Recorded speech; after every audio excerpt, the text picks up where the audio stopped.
In this video, we'll show you the 2-thread rolled hem. The 2-thread rolled hem is a good choice for lightweight and sheer fabrics where you want the hem edge to be soft and work well with the drapeability of the fabric. The edge is more malleable than a 3-thread rolled hem because there is one less looper thread.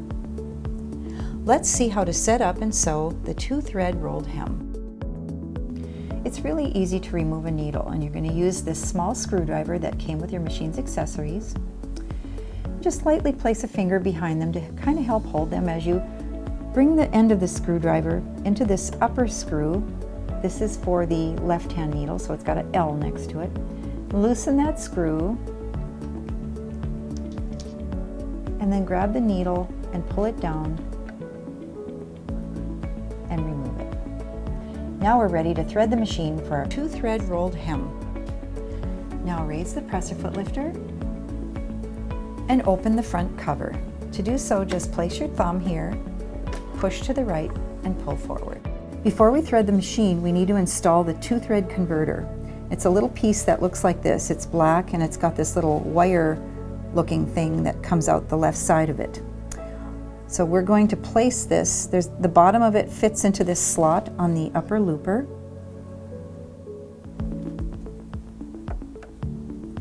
And then press this little wire toward the back until that end of it comes into the eye of the upper looper from the back.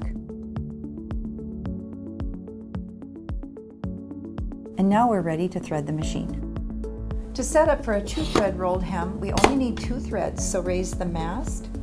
We need the lower looper thread, and I'll show you how to use the converter, so we don't need to use the upper looper thread, and we need the needle thread on the right position.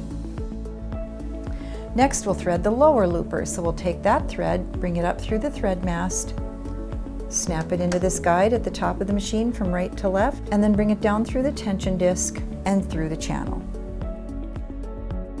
So now I bring this yellow thread down and follow the yellow dotted thread path.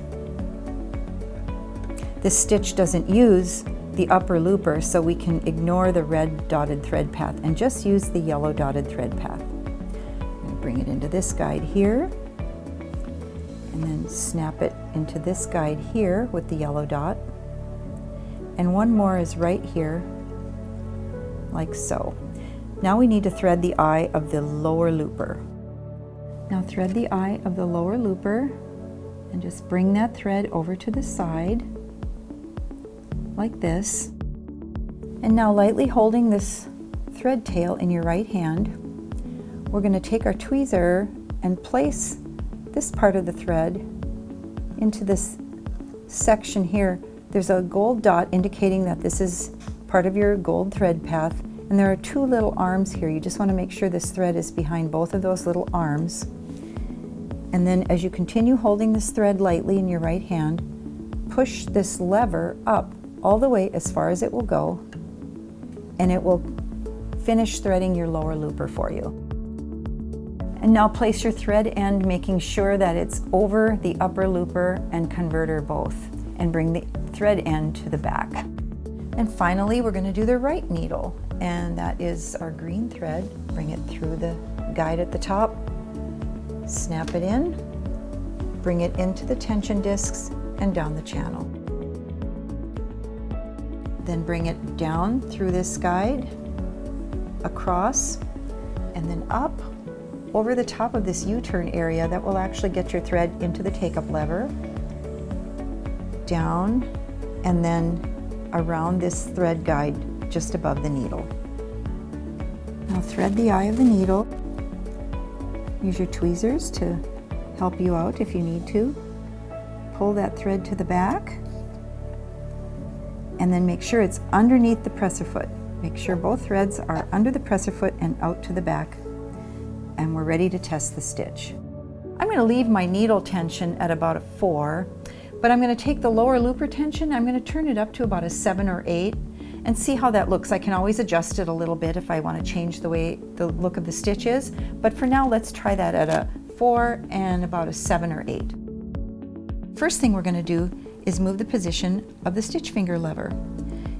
For normal sewing, it's on N, but for rolled hem sewing, we need to bring it back to the R for rolled hem. This makes the stitch finger under the presser foot smaller, so the row of stitching will be narrower. Next, we're going to shorten the stitch length by turning the stitch length dial. And now we have a piece of chiffon, and we're going to sew the rolled hem.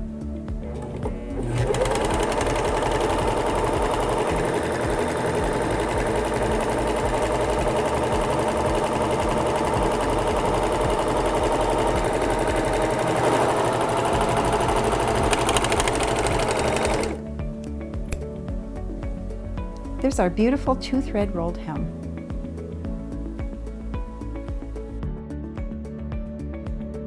For more information about sewing with an overlock machine, or for information about optional accessories that are available for your machine, visit the Serger website.